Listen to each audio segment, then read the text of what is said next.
nós, na sequência, já vamos passar para o painel final, que trata da mobilidade e transporte público coletivo. O que esperar do futuro?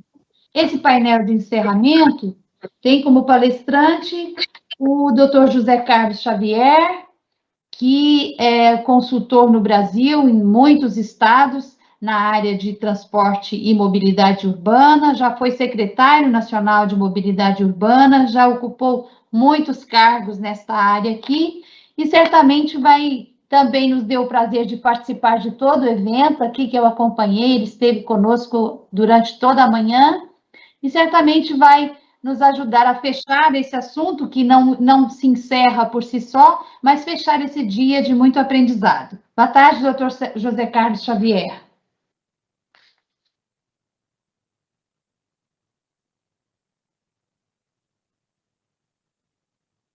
Olá.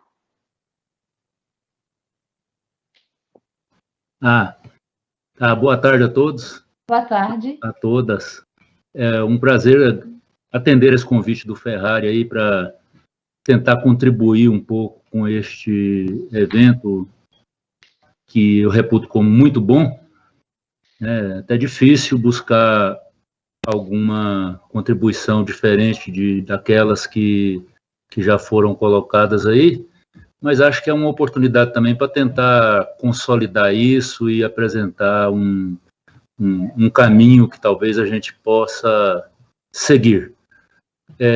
Eu queria cumprimentar aí os que me antecederam, que foram muito precisos nas suas colocações, cumprimentar o doutor Arédio, que foi meu presidente aí na Transurb, quando eu era funcionário da Transurb, que está nos assistindo, cumprimentar o Ricardo Ferreira Leite, que também foi lá da CMTC, da equipe da CMTC, e acabou por me suceder também lá na presidência da CMTC, cumprimentar os demais amigos aí, o Leomar, o Pada, todos os amigos, e vamos para frente, né?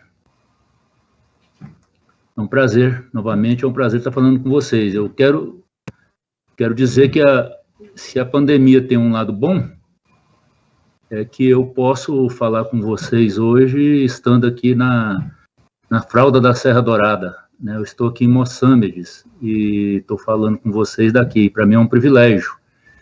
Gostaria que vocês estivessem aqui também, porque está muito legal aqui, muito gostoso. A apresentação já apareceu aí? Ainda não, doutor. Boa tarde, Grafite. Seja bem-vindo. Boa tarde, Arédio. Vou ver se ela vai aparecer aí agora. Boa tarde, presidente. Um abraço para o senhor. Obrigado, Ricardo. O que eu tenho que fazer para ela aparecer? É isso, né? É isso. Isso. Compartilhar. Apareceu? Isso. Sim. Apareceu a tela, né? Vou deixar ela nessa forma aí mesmo, para não mexer muito, para não atrapalhar, né? Bom, eu estava pensando sobre o que eu vi aqui e sobre a situação que a gente vive hoje. Eu queria, assim, iniciar a apresentação com a demonstração de que essas questões conjunturais hoje, que são, sem dúvida nenhuma, assustadoras, né? Especialmente para o transporte coletivo, essa questão da pandemia, mas ela não deve ser o nosso foco principal. Quer dizer, atuar sobre esse momento, tentar buscar alternativas para a solução, sem dúvida nenhuma, é absolutamente necessário. Mas a compreensão de que as questões que afligem ou que não permitiram que o sistema de transporte cumprisse o seu papel nas cidades, elas são, antes de tudo, estruturais, né? Elas são questões estruturais e elas precisam de ser percebidas, e a sociedade precisa de percebê-las, e percebendo-as, e percebendo a importância do sistema de transporte, atuar para modificar o quadro, né? Então, eu elenquei aqui o que eu denominei aqui de ciclo do desenvolvimento urbano insustentável, né? Porque a gente fala com certa naturalidade sobre o crescimento desordenado das cidades, fala com uma certa naturalidade, a cidade cresceu sem planejamento, mas a gente esquece de perceber que esse crescimento desordenado, essa ausência de planejamento,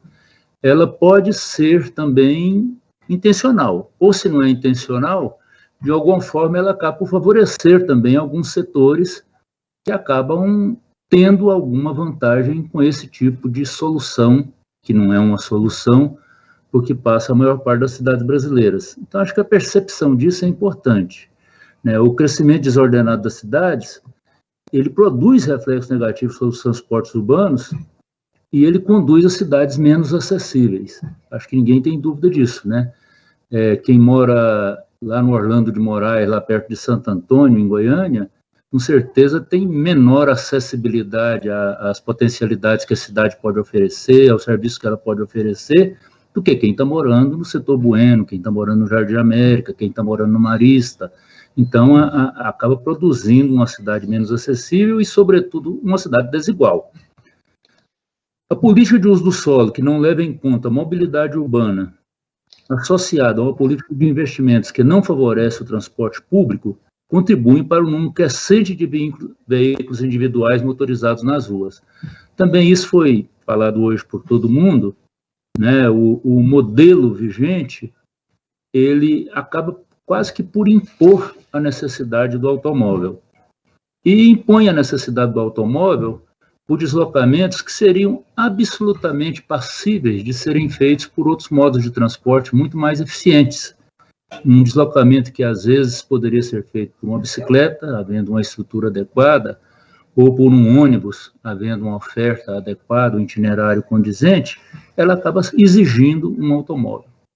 Então, a pretensão que os técnicos de transporte têm não é que o transporte coletivo substitua todo tipo de deslocamento na cidade, mas que ele pudesse minimamente substituir aqueles deslocamentos pendulares, aqueles que são absolutamente compatíveis com o sistema de transporte. Isso já é muito, né? O transporte tem perdido espaço na distribuição modal das viagens, tem perdido no Brasil, hoje ele está respondendo talvez por 1/3 no global do Brasil, e em países ditos desenvolvidos e muito mais ricos do que o nosso, ele chega a 40%, 50%, dependendo do país.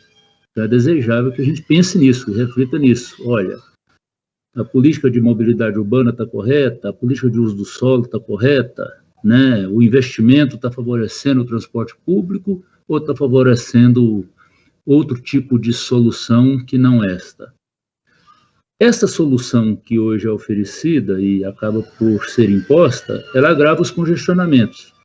E ela gera uma pressão política com maior capacidade de tráfego. Quer dizer, nunca achamos que a via está suficientemente larga, que não há necessidade de suprimir um canteiro central, porque está muito largo o canteiro central, precisamos de substituir por uma faixa de tráfego, que a calçada está muito larga na Avenida Goiás e em outras avenidas, porque isso aí, se tirasse a calçada e fizesse uma faixa de tráfego, melhoraria, né? Então, essa situação, ela acaba alimentando a necessidade de obras muito caras. Foi decantado aí pela Patrícia, pela Érica, né? A gente também vê como natural que os investimentos públicos, que são oriundos da contribuição de todos os cidadãos, inclusive aqueles que não têm carro, eles são voltados, em muito boa parte deles, para viadutos, para túneis, para obras de arte especiais que vêm atender apenas o automóvel.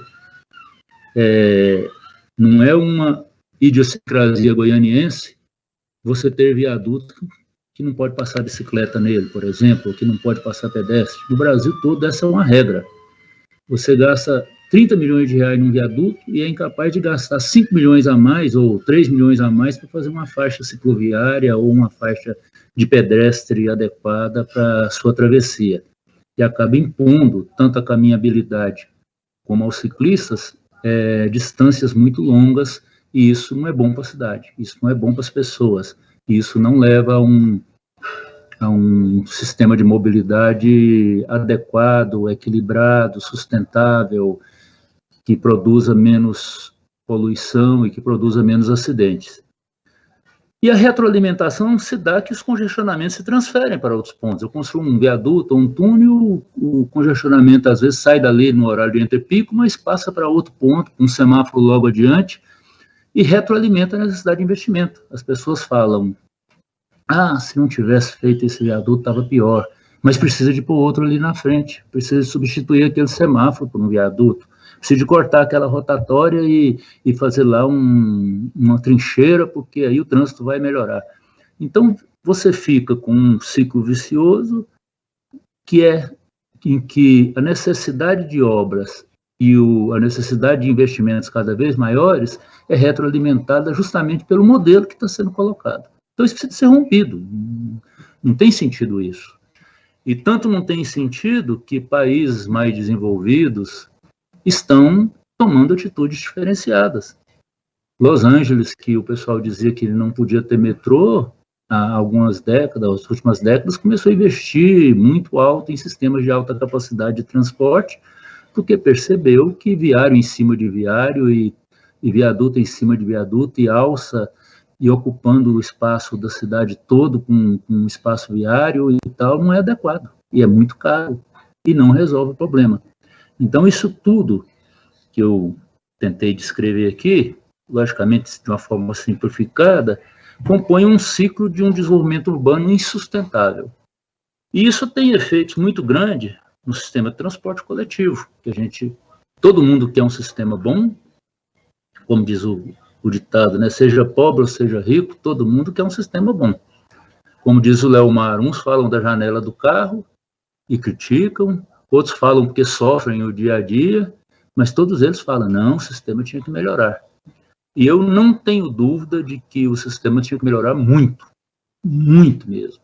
Aquilo que o Leomar falou, que a Patrícia falou, sobre tempo de viagem, sobre oferta, né? Não adianta eu estar com a oferta no pico, em que a pessoa, para ir para o serviço, espera meia hora numa alimentação ou num terminal de integração. Isso aí não é nível de serviço. Isso aí não é um nível de serviço que permita competitividade com qualquer outro modo de transporte. Então, eu não estou aqui querendo dizer que as pessoas deixam voluntariamente o carro em casa para usar o sistema de transporte se ele for eficiente. Mas eu estou querendo dizer que quem usa o sistema de transportes, esse sistema não serve a quem usa ele. Ele não serve. Tanto que os números aí apresentados demonstraram. A gente vinha perdendo demanda, a perda é estrutural, perdeu muito mais com a pandemia. Há sérias dúvidas se há capacidade de essa demanda ser reabsorvida, de alguma forma voltar para o sistema. Então, é natural que tudo isso indica que não está bom, né? Então, os efeitos do sistema de transporte coletivo de uma cidade mal planejada, eles estão nesse ciclo aqui, que também é um ciclo clássico, né, da engenharia de transportes, né? Você tem um espraiamento urbano, aumenta as distâncias, né, aumenta os custos operacionais, porque com a mesma frota você não é capaz de fazer o mesmo atendimento quando a cidade se espalha mais. Consequentemente, há um aumento da tarifa, e a tarifa é um capítulo especial que nós temos que discutir, né? Há redução da demanda, porque mais gente passa a depender do automóvel, e se tiver a oportunidade de um automóvel ou uma motocicleta, vai migrar para ele, né? Há uma redução de oferta maior, que proporciona maior intervalo. Por que há redução de oferta? Porque os recursos materiais, eles não são elásticos da mesma forma que o espraiamento da cidade. Na medida em que a cidade espraia, os recursos continuam por um tempo ou por muito tempo, eles continuam na mesma dimensão anterior. Então, para dar o mesmo serviço, você precisaria de mais recursos. Se você não tem esse recurso, o serviço se deteriora, os intervalos aumentam. Então, há uma perda de qualidade e competitividade nos serviços, há uma maior dependência do veículo particular, há um aumento dos congestionamentos, há a necessidade de construir mais vias e o ciclo completa, se realimenta, né? Então, isso aí precisa de ser percebido. Isso aqui não interessa só quem anda de ônibus. Isso aqui não interessa só aos dependentes do transporte coletivo, vamos dizer assim, interessa a toda a cidade. E eu acredito que nós só vamos conseguir mudar um pouco essa visão do transporte coletivo e produzir sistemas mais eficientes para nossas cidades, se houver uma percepção mais ampla desse problema. Isso que eu estou falando para vocês, há 20 anos que isso é falado nos seminários, 20 ou mais. Né? Eu entrei como técnico da Transurb em 86. As primeiras apresentações em 86, que foram feitas por nós e por outros técnicos da Transurb, já continham esses elementos. De uma forma ou de outra, eles estavam lá presentes. E, no entanto, né, pouco foi feito. E eu acho, tem muitas explicações para isso, mas uma explicação que tem é porque as pessoas, de uma forma geral, não entendem que o transporte coletivo é um problema delas.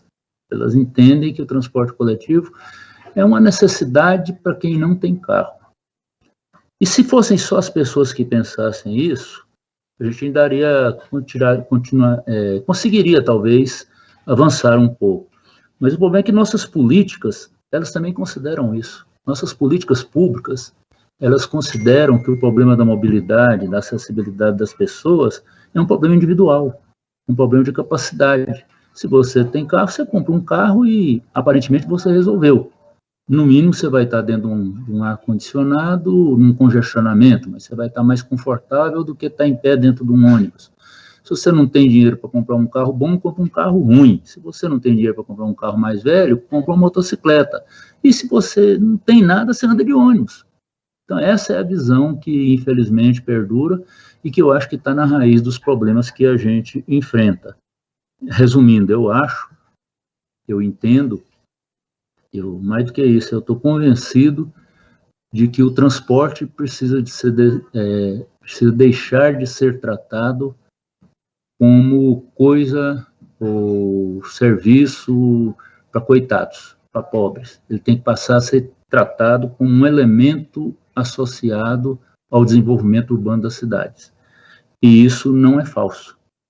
Se vocês pegarem São Paulo, pegarem o mapa de São Paulo, para citar um exemplo, né, quem estruturou o crescimento de São Paulo foram as linhas de bonde, na década de 20, na década de 30, que estruturaram o crescimento de São Paulo. Né. Hoje, nossa rede não tem capacidade de estruturar o crescimento, ela vai a reboque de um crescimento desordenado. Então, isso precisa de ser pensado e revertido. Isso aqui já foi falado por todos aí, a queda de demanda, mas era importante você atentar para um fato, né? Desde 2009, teve um relativo sucesso aqui em 2011, 2012, depois ela foi só caindo e com a pandemia o crescimento foi absurdo, né?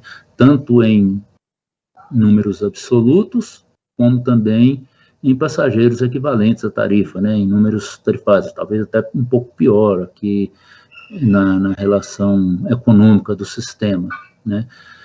E só para efeito de comparação, eu estava na Transurb, como eu disse, em 1986. Em 1986, para ser mais preciso, em agosto de 1986, que foi a época do plano cruzado, do presidente Sarney, o sistema de transporte de Goiânia, que era muito mais simples do que esse de hoje, ele transportou 26 milhões de passageiros em agosto de 86. Então, você imagina, se você multiplicar, vamos pôr 20 milhões por 12, dá 240 milhões de passageiros. Né? 240 milhões de passageiros, 30 e poucos anos atrás, né? 14, mais 35 anos atrás.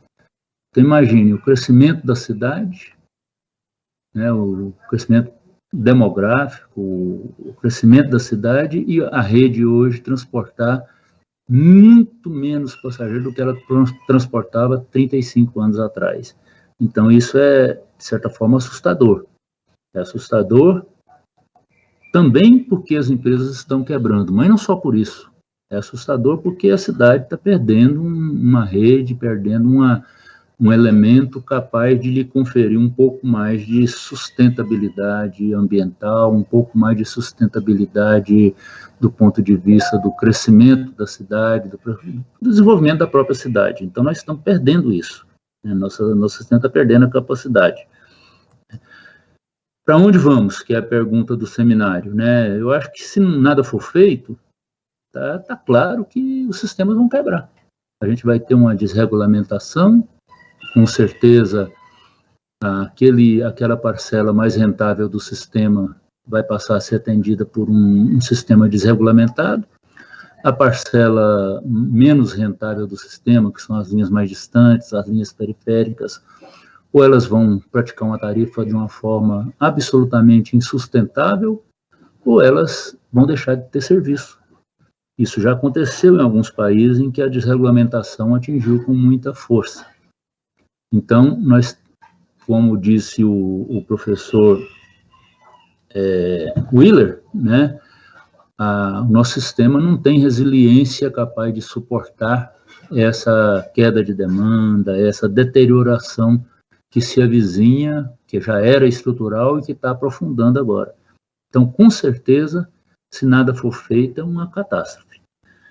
Eu resumi aqui nas próximas telas alguma coisa relacionada ao que eu entendo que é para onde a gente deve ir, né? Que elementos seriam essenciais para Goiânia, pode valer também para outras cidades, mas especialmente para Goiânia, para a construção de um programa mínimo que leve a uma sustentabilidade.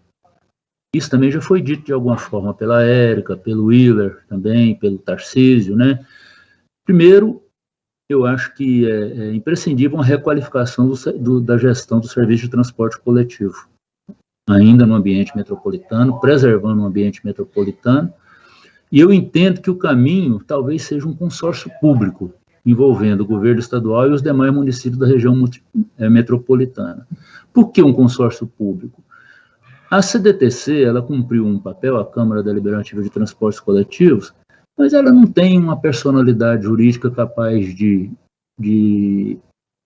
agregar investimentos públicos. Então, os investimentos que venham hoje são feitos por meio da CMTC, que é lógico, ela é o órgão executor de fato do transporte, mas os municípios não teriam participação.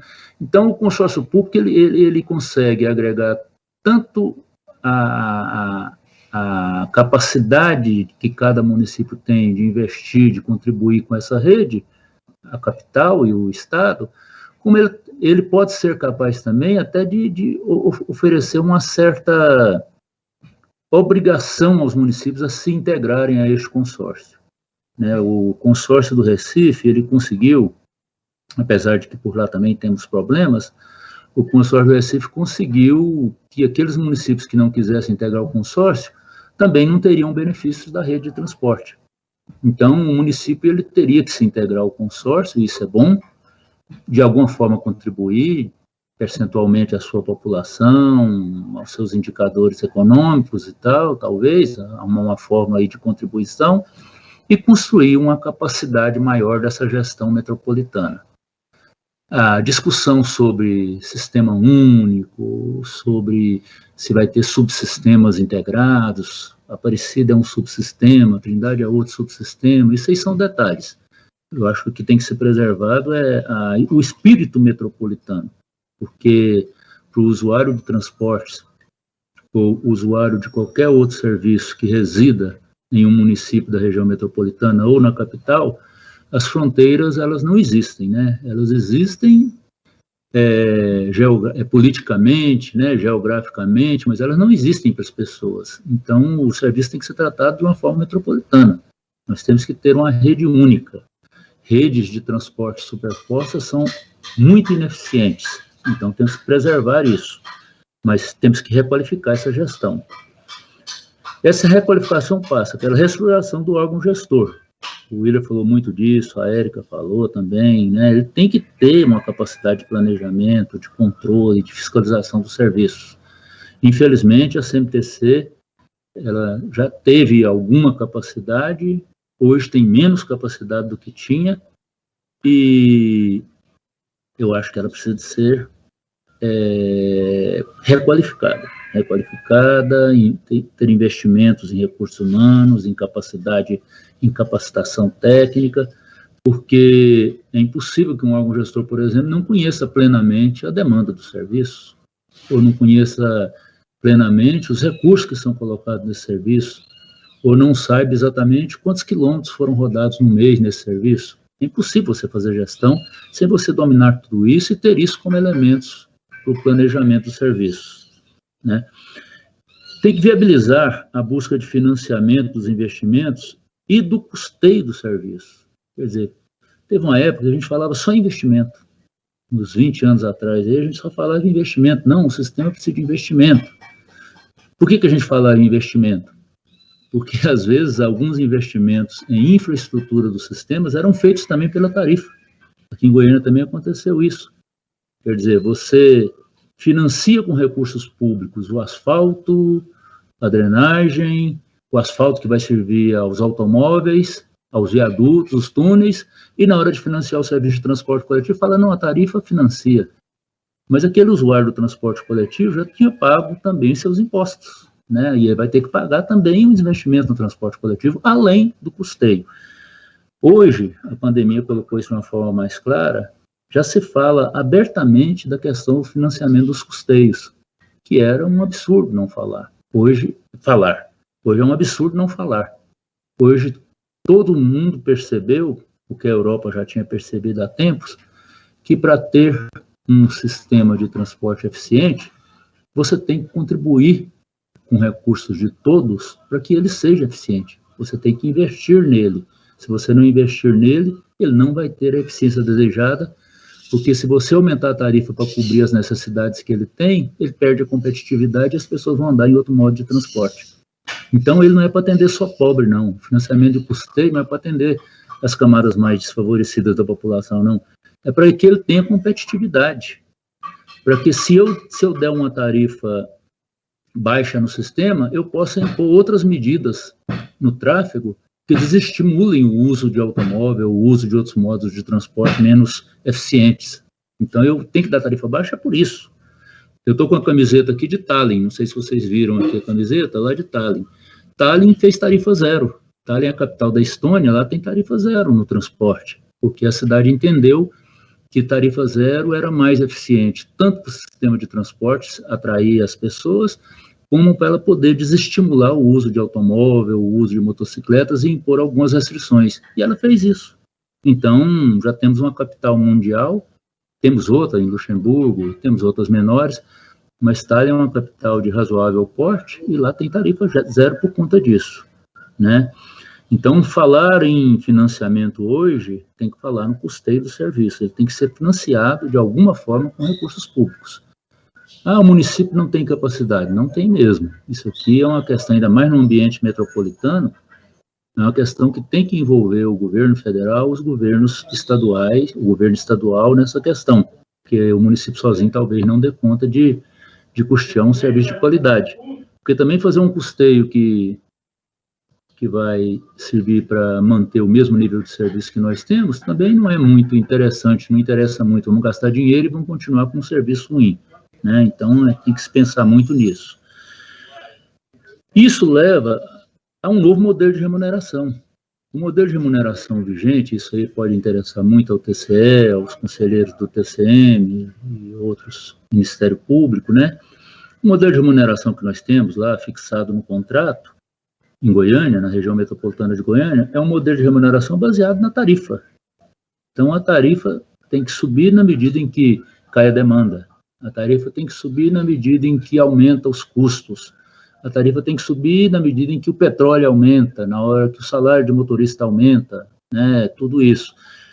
E um modelo de remuneração que é compatível com subsídio ou uma certa subvenção aos custeios do serviço, ele tem que ser um modelo de remuneração diferente, um modelo que ele distinga tarifa pública, tarifa que é o preço público, da remuneração do serviço. Então, remuneração do serviço é uma questão, custa X.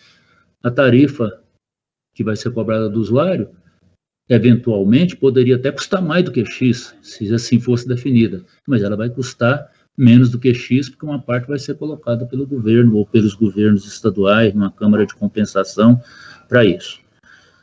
Um segundo grupo estou terminando, gente, um segundo grupo que eu entendo que é um elemento da construção ou da reconstrução aí de um programa mínimo, seriam os investimentos em infraestrutura. Também já foi dito por algumas pessoas, né? O investimento em transporte, ele é igual ao investimento em saneamento. Ele não pode ser visto como custo, ele tem que ser visto como investimento. Ele vai reduzir outros custos lá na frente, né? Se você combinar aquele investimento em custeio, combinar esse investimento em infraestrutura, combinar, eu vou falar mais adiante, com medidas de restrição do uso de automóvel, né, combater, por exemplo, o anacronismo absurdo que é você nós acharmos, de uma forma geral, que o poder público é obrigado a prover estacionamento para o automóvel. Não é obrigado. Eu fui na Avenida Goiás e não tinha estacionamento, que absurdo, tem que ter vaga. Ou tiraram a faixa de estacionamento da T63, que coisa mais absurda, né? As pessoas entendem, e entendem porque sempre foi assim, que eu tenho que pagar por um escritório, um aluguel no escritório, tem que pagar água, tem que pagar imposto, tem que pagar tudo aquilo, né? Energia, internet, mas meu carro tem o direito de ficar na rua em 18 metros quadrados, 15 metros quadrados, 12 metros quadrados, porque eu preciso disso. E tem que ser um local iluminado, com asfalto, com um bom pavimento, porque isso é natural. Isso é absolutamente antinatural. Mas vamos lá, nós vamos falar disso um pouco mais à frente. Onde seriam esses investimentos num primeiro momento? Eu acho que a reconstrução do eixo Anhanguera é absolutamente urgente, né? As estações estão muito deterioradas, a pista deteriorada, tem que ser requalificada aquele guarda-reio, tem que repensar a questão da urbana, das estações, tem que pensar nas calçadas, tem que pensar na acessibilidade plena às pessoas, quer dizer, você tem que pensar em tudo que é possível no eixo Anhanguera, né, para servir, para se considerar, para se configurar como ele era, um eixo regional de serviços, né? As pessoas têm que poder andar também pela Anhanguera, tem que poder atravessar com segurança a Anhanguera, não pode ter aquele guarda-reio horrível que as pessoas têm como um obstáculo, né? Não é obrigatório nem compulsório que a implantação de um corredor de ônibus deteriore o espaço urbano. Ele não precisa deteriorar. Na maioria das cidades, ele requalifica o espaço urbano, quando é um VLT, quando é mesmo um corredor de BRT.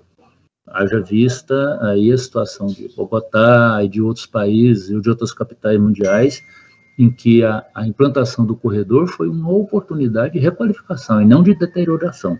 O eixo Anhanguera é muito importante, mas ele precisa ser requalificado.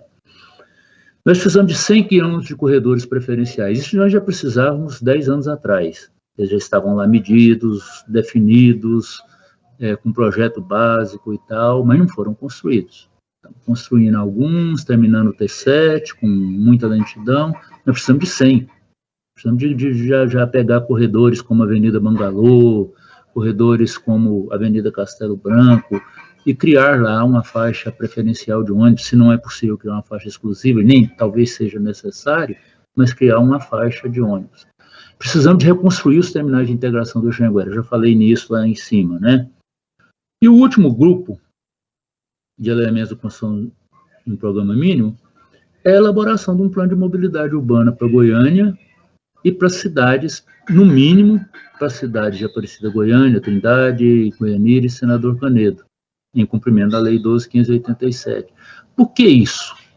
Porque um plano de mobilidade é uma coisa para mais um entulho para ocupar espaço nas gavetas, para simplesmente contratar aí uma consultoria para desenvolvê-lo? Não, porque o plano, antes de ser um impositivo legal, ele é necessário, né? Ele é capaz de consolidar, né, os planos setoriais, o plano de transportes coletivos, o plano de caminhabilidade que a cidade precisa de ter, especialmente nas áreas centrais, o plano cicloviário, o plano de circulação veicular que precisa de ter, e nós temos, mas eventualmente nós temos cada um deles de forma absolutamente segregada, isolada, e precisamos de consolidar isso num plano de mobilidade que preveja no curto, médio e longo prazos, preveja metas, né,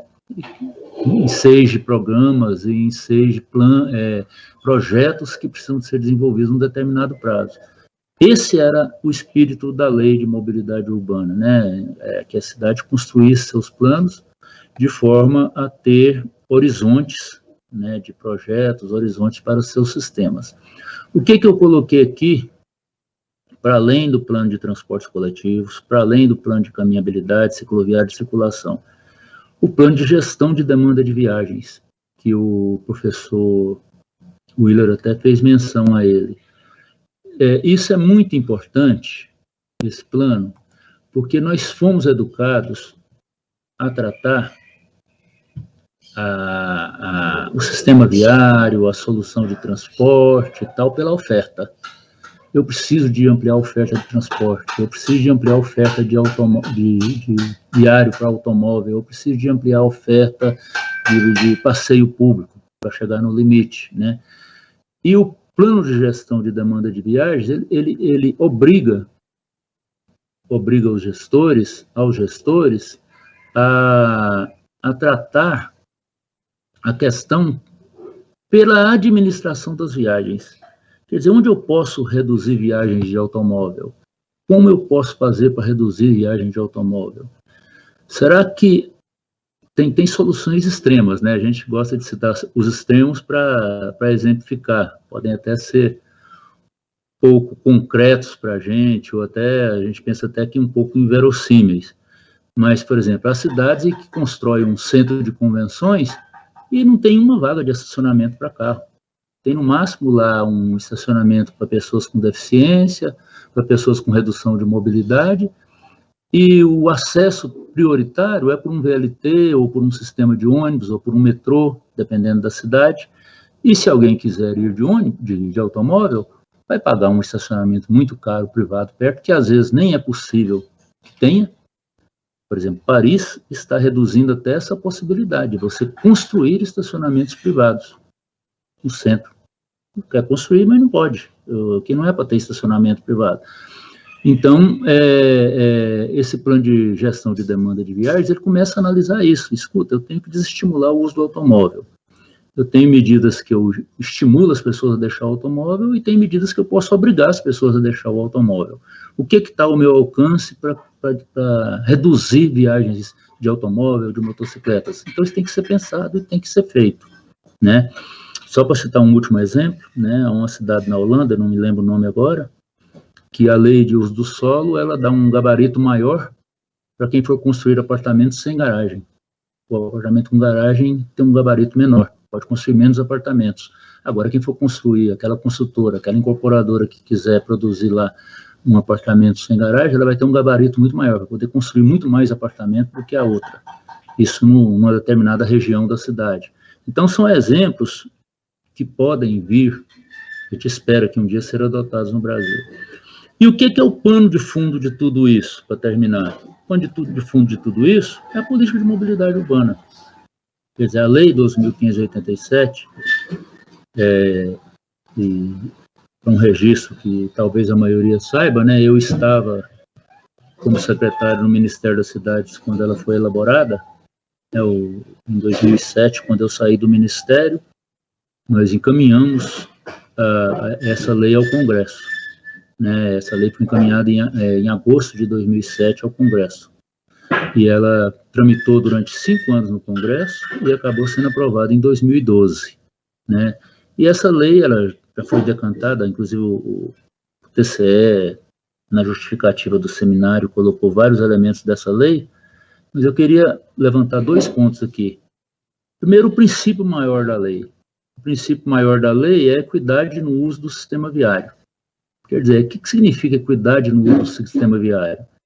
A professora Patrícia mostrou aquela foto lá do número de pessoas que passam por uma via, né, ou que ocupam um determinado espaço na via num determinado momento, estando em diversos modos. É exatamente isso. Né? A equidade no uso do sistema viário é qual parcela dessa via eu estou transportando mais pessoas. Né? Normalmente, no viário principal brasileiro, 75% do viário é destinado ao automóvel. e transporta 25% das pessoas. 25% do viário é destinado a passeios ou a outros usos e transporta 75% das pessoas, ou tem a capacidade de transportar 75% das pessoas se for tratado adequadamente. Às vezes nem tem essa capacidade, porque tem estacionamento, o ônibus disputa com o carro o espaço, então a gente tem uma inversão total. Hoje há uma iniquidade clara no uso do viário, a gente precisa de ir caminhando para reverter essa situação. E, por fim, já foi também decantado aqui as diretrizes, né, que embasam a lei, né, a priorização dos modos não motorizados, né, que é o transporte ativo, o caminhar e o andar de bicicleta, e a priorização do transporte público sobre o transporte individual motorizado, né. A lei trata de uma série de outros assuntos, quando eu falei do plano diretor,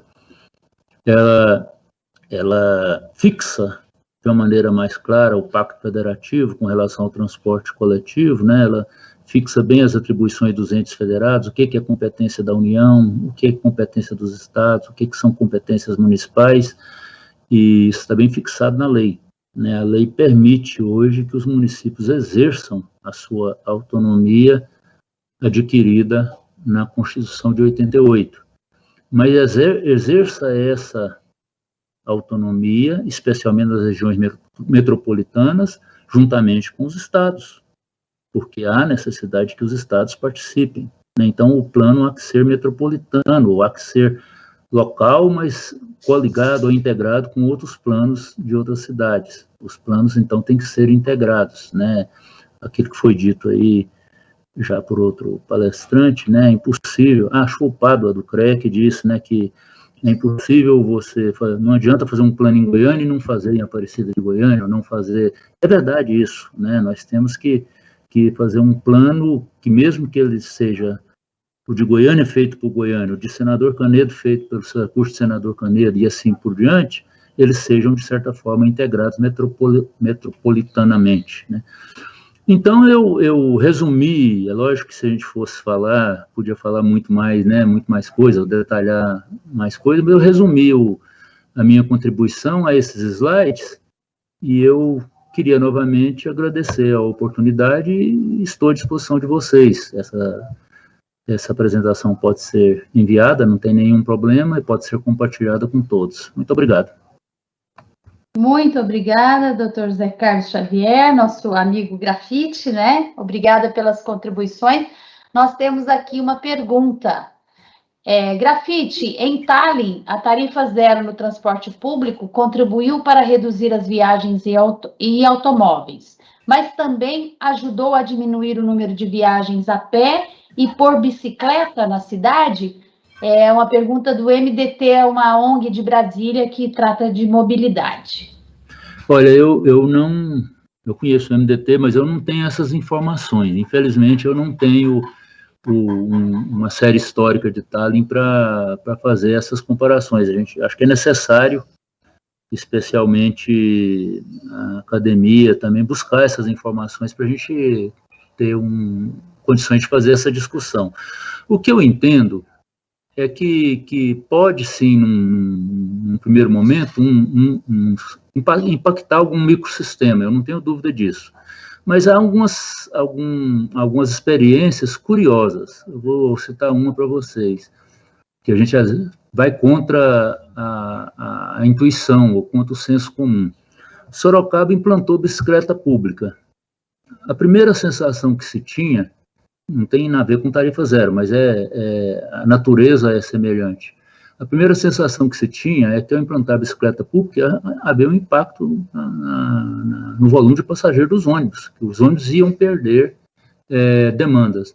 E aconteceu o contrário. A demanda, naquele momento da implantação da bicicleta pública, a demanda do ônibus aumentou. Porque o cidadão que, às vezes, usava o automóvel para ir e voltar, e ele tinha uma situação mais favorável, por exemplo, para ir de bicicleta, às vezes ele ia na bicicleta pública, usava a bicicleta pública. À tarde, na hora de voltar, que a situação não era tão favorável para ele ir de bicicleta, ele voltava no ônibus, coisa que ele não fazia antes. Então, os dados de Sorocaba, eu não sei citá-los numericamente aqui, mas na época que eu estava na CMTC, eu participei de vários fóruns em que isso foi discutido, eles apontavam que havia tido um aumento na demanda do transporte por conta da implantação do sistema de bicicletas públicas, o que é curioso. Então, eu acredito que qualquer mudança que haja no sistema, ela pode produzir, sim, uma mudança temporária, especialmente se o outro subsistema não tiver nenhuma evolução, não tiver nenhuma melhoria, né? Mas eu acredito que um sistema de bicicletas que tem uma função utilitária na cidade, já garantida, ou processo de construção, que não seja só para experiências lúdicas, desportivas, mas que seja realmente para as pessoas usarem para alimentar um terminal de integração, ou para ir diretamente até o serviço ou a escola, ele será pouco impactado com qualquer redução tarifária. Um sistema de caminhabilidade adequado, da mesma forma, né? Existem situações curiosíssimas, por exemplo, em Brasília,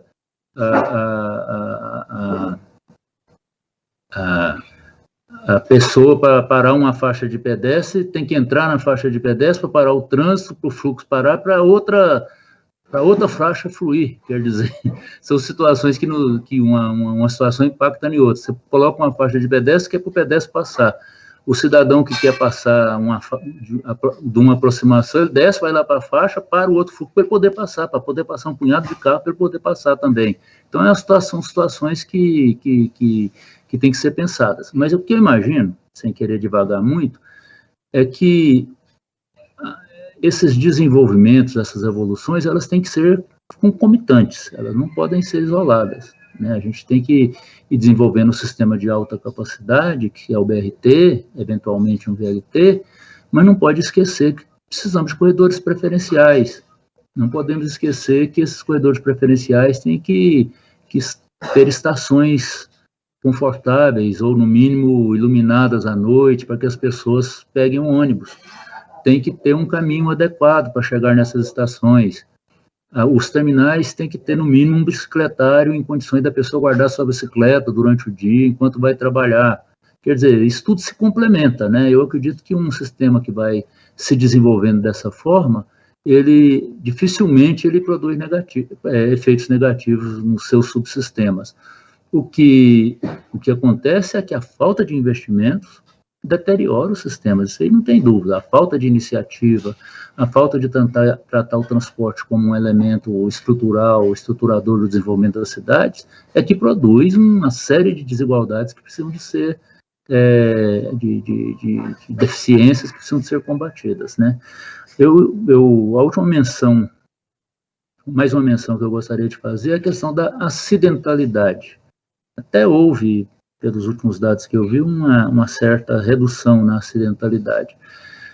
Mas a gente também precisa de parar de perceber a acidentalidade, os mortos no trânsito, os sequelados no trânsito, como coisa natural. A gente tem que perceber que isso também é consequência de um modelo de mobilidade, e às vezes até de visão equivocada sobre a cidade. As pessoas têm visão de que a velocidade aumenta a fluidez. Nem sempre a velocidade aumenta a fluidez. Uma velocidade numa via como a T63, se ela for moderada, talvez em 50 km por hora, ela vai reduzir o atrito lateral e vai permitir que mais veículos passem na T63 durante o dia. E ao moderar essa velocidade, eu vou permitir que mais pessoas andem de bicicleta sem o risco de, na hora de fazer uma travessia ou de uma queda, ser atropelado por um veículo. Então, essas coisas têm que ser feitas e a gente tem que quebrar alguns sensos comuns que são absolutamente equivocados na questão da mobilidade urbana.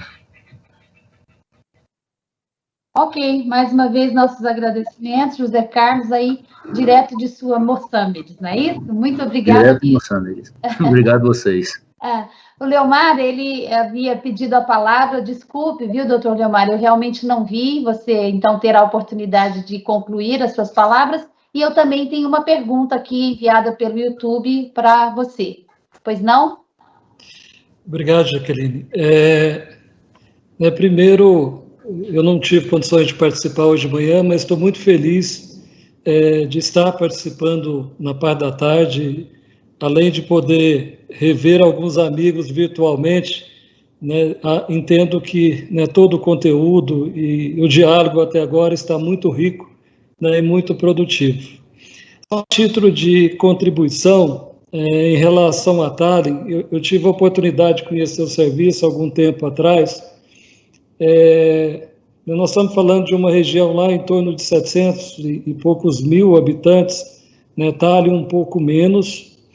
E o interessante é que eles fizeram um plebiscito com a população, para a população definir se queria o transporte público gratuito ou não, né? E 75% da população votaram positivamente e aprovaram a ideia. Então, eu acredito que isso foi em 2012, 2013. Então, os residentes de Tallinn, de fato, não pagam para utilizar o transporte público coletivo.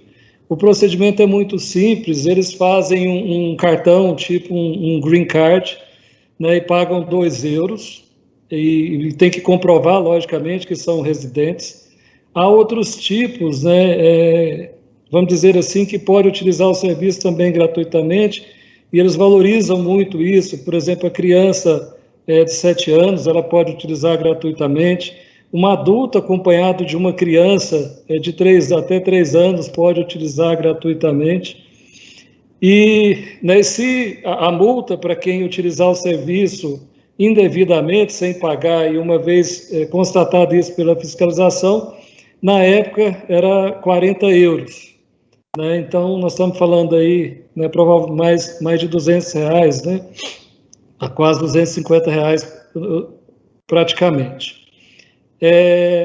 Então, ou seja, de fato, o Tallinn é famosa no mundo por essa questão de ter implantado o transporte público gratuito para os residentes. E fechando a questão de Tallinn, né, na época, no ano anterior, o governo, a administração pública tinha injetado, salvo engano, em torno de 900 milhões de euros, né, para bancar esse serviço de altíssima qualidade, gratuito, aos cidadãos de lá. Outra colocação que eu gostaria de fazer rapidamente, e logicamente eu não vou estabelecer aqui o debate nesse sentido, mas é importante fazer alguns esclarecimentos. Primeiro, né, eu concordo plenamente, né, com o presidente do sindicato, né, do Sindicato Coletivo, o Carlos Alberto, né, quando ele diz que a profissão de motorista é muito difícil, e de fato né, considerada uma das profissões, dos cargos, né, mais estressantes para se trabalhar, né, no mundo, não só aqui no Brasil, mas no mundo. E a gente sabe que, né, com as dificuldades cada vez maior de mobilidade, sujeitos aí em torno de 7 horas e 20 por dia no trânsito, né, quem trabalha 44, quem trabalha 25 horas na semana, logicamente é menos, estamos falando aí de menos de 6 horas, estamos falando aproximadamente de 5 horas por dia. Mas, de tudo isso, é importante dizer que toda a parte de comunicação via rádio envolvendo os ônibus é a alma da CCO. A partir da comunicação via rádio, existem sistemas dentro dos ônibus que tem pré-mensagens com a central de controle, como a central tem com os ônibus. Mas é o rádio em situações mais críticas que, de fato, ajuda muito a resolver os problemas na operação. Então, esse é um ponto importante, inclusive para manter um rádio, né, em cada ônibus, mais de 1.000 ônibus, isso é um custeio considerável, mas que traduz em benefícios na qualidade do serviço para a população. E outro ponto, né, só para arrematar isso, né, nós temos pesquisa com os motoristas. Né, para vocês terem uma ideia, o transporte público coletivo, ele emprega diretamente cerca de 5.000 profissionais, né? E a gente tem pesquisa com os motoristas, inclusive em relação a pontos de apoio.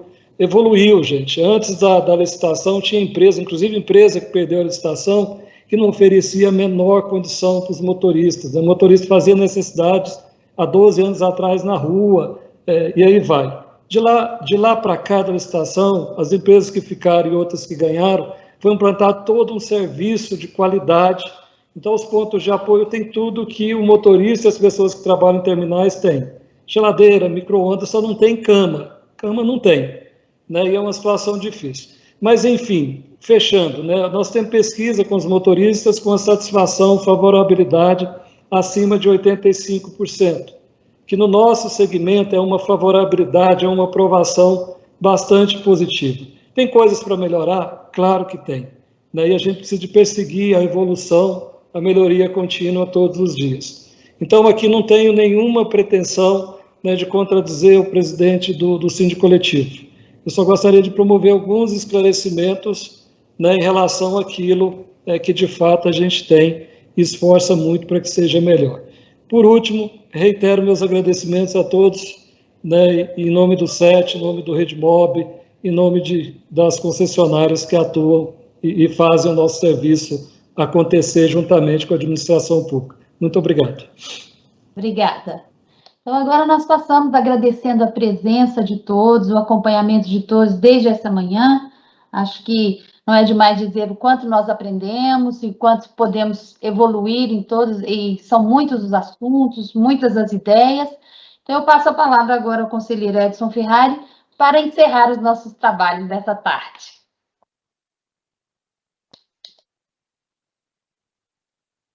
O senhor está sem microfone, conselheiro.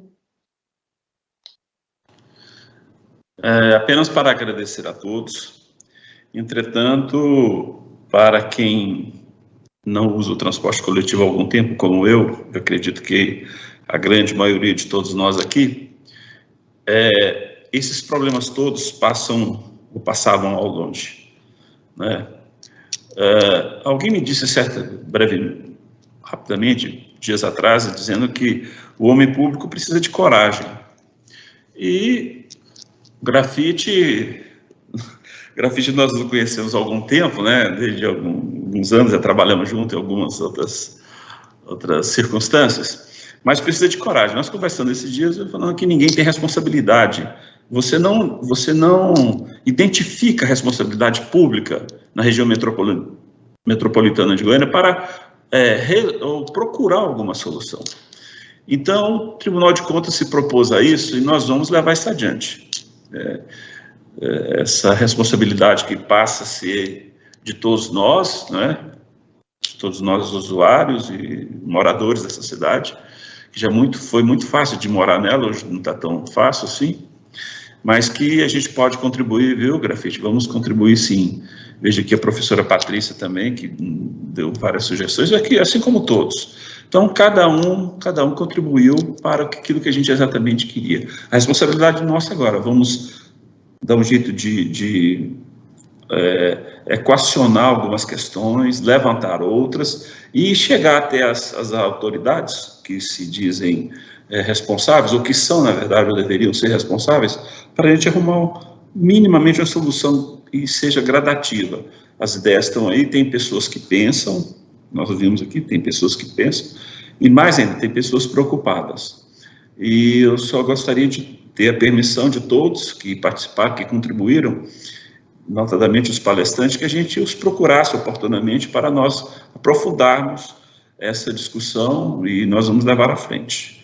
Essa questão de política pública é séria, é grave, o transporte dentro da mobilidade também é muito, muito importante para nós. Então, boa tarde a todos e que, para nós aqui do Tribunal, foi uma experiência muito importante. Quero agradecer os conselheiros que passaram, o conselheiro Selmar mais cedo falou alguma coisa, né, o conselheiro TJ também, e nós vamos continuar com esse trabalho. Muito obrigado e boa tarde a todos.